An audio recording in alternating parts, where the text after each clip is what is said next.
बदतमीज बहू। सभ्यता से भरपूर शास्त्री परिवार की इकलौती बेटी मोहिनी को बचपन में ही पढ़ाई के लिए विदेश भेज देते हैं, जहां से वो सालों बाद ग्रेजुएशन पूरी करके इंडिया वापस आती है, जो अब संस्कार, सभ्यता, संस्कृति जैसी चीजों से कोसों दूर होती है। एक सुबह मोहिनी शॉर्ट ड्रेस पहने, कानों में हेडफोन लगाए जोर जोर से इंग्लिश गाने गाती हुई घर में घूम रही होती है। सुबह सुबह भगवान का नाम लेते हैं, राक्षसों की तरह चिल्लाते नहीं। पॉप्स, आपको अच्छे गाने की बिल्कुल समझ नहीं है, सो ठीक है, चलो पियो। अरे मोहिनी, पापा से ऐसे बात करते हैं क्या? सारी तमीज भूल गई हो?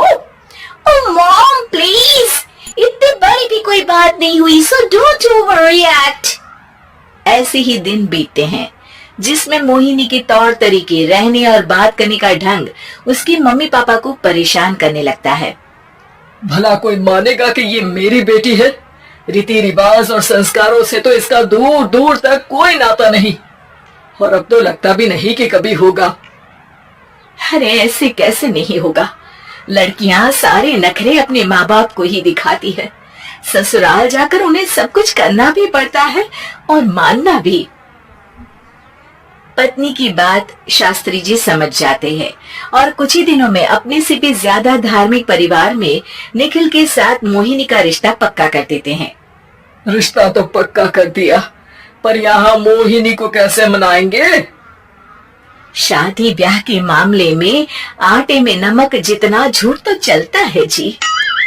इसी तरह एक के बाद एक तिकड़म लगाते हुए दोनों मिलकर मोहिनी को शादी के लिए तैयार कर लेते हैं और मोहिनी निखिल की शादी हो जाती है, जिसके अगले दिन से ही मोहिनी दोबारा अपने पूरे अवतार में शॉर्ट ड्रेस पहनकर घर में घूमने लगती है। बहू को ऐसे देख सास की आंखें फटी की फटी रह जाती हैं। अरे ये क्या बेशर्मी है, हमारे घर की लड़कियां जींस तक नहीं पहनती और तुम बहू होकर इतने छोटे कपड़े पहनकर पूरे घर में घूम रही हो। सीरियसली मॉम, प्लीज आप अपनी इस 80 के दशक वाली सोच में मुझे इंक्लूड मत करो। है तो एक तो बेशर्मी दिखाती है, ऊपर से सास के साथ जुबान भी लड़ाती है। अरे जल्दी कपड़े बदल कर आ, घर की पहली आरती तुम्हें ही करनी है। इतनी देर में निखिल भी वहां आ जाता है। माँ पापा आने वाले हैं, पूजा का सारा सामान तैयार है ना? ये पूजा हमेशा मेरे बॉयफ्रेंड्स के पीछे पड़ी रहती थी और अब हस्बैंड के पीछे भी आ गई। मोहिनी की बातें सुन सास तो अपना सिर पकड़ लेती है, लेकिन निखिल किसी न किसी तरह उसे पूजा के लिए कन्विंस करके कपड़े चेंज करने के लिए भेज देता है, जिस पर पूजा खत्म होने के बाद वो एक बार फिर अपनी शॉर्ट ड्रेस में आ जाती है। बहू, ये क्या तरीका है? संस्कार नाम की कोई चीज है या नहीं? नहीं ससुर जी, संस्कार मेरा दूसरा बॉयफ्रेंड था, अब तो मेरा उससे कोई कांटेक्ट नहीं है।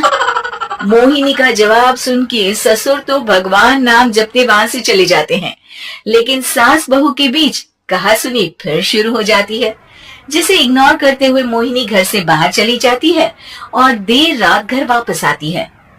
मोहिनी, मैं जानता हूँ कि तुम विदेश में रही हो और तुम्हें वहीं की आदत है, पर यहाँ चीजें कुछ अलग है।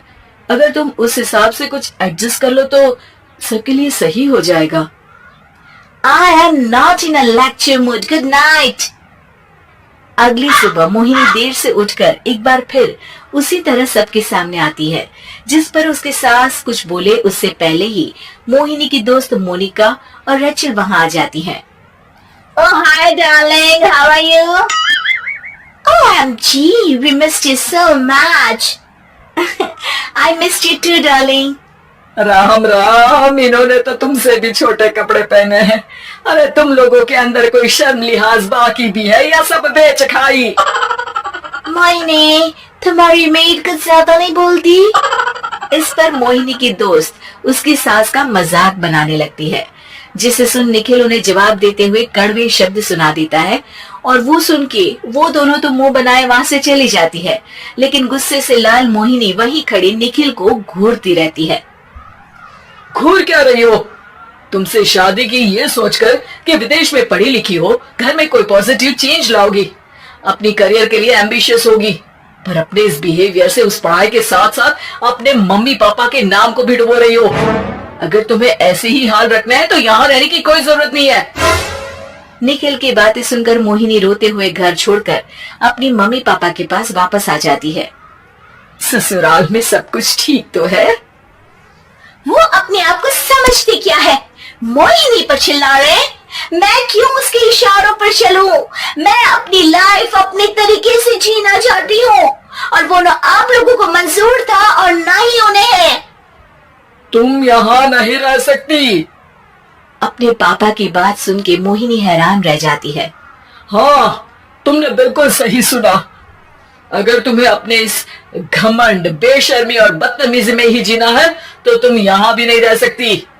बेटी, मैं मानता हूँ हमारे यहाँ रीति रिवाज बहुत मायने रखते हैं और हमने उन्हीं के ओवरडोज से बचाने के लिए तुम्हें विदेश भेजा था। एक लड़की जो शादी करके घर और बच्चे संभालती है, उससे तुम अपने आप को ज्यादा समझ सको इसके लिए भेजा था। तुम उससे ज्यादा समझो और बनो, पर तुम तो किसी दूसरी ही ट्रेन में चढ़ गई बेटा। उसकी मम्मी पापा बहुत देर तक मोहिनी को सारी बातें समझाते हैं, जिन्हें सुनकर मोहिनी को अपनी गलती का एहसास होता है। वो जॉब ज्वाइन कर लेती है और ससुराल वापस आकर उन्हें मॉडर्न बनाती है और खुद भी कुछ रिवाज सीखते हुए खुशी से रहने लगती है।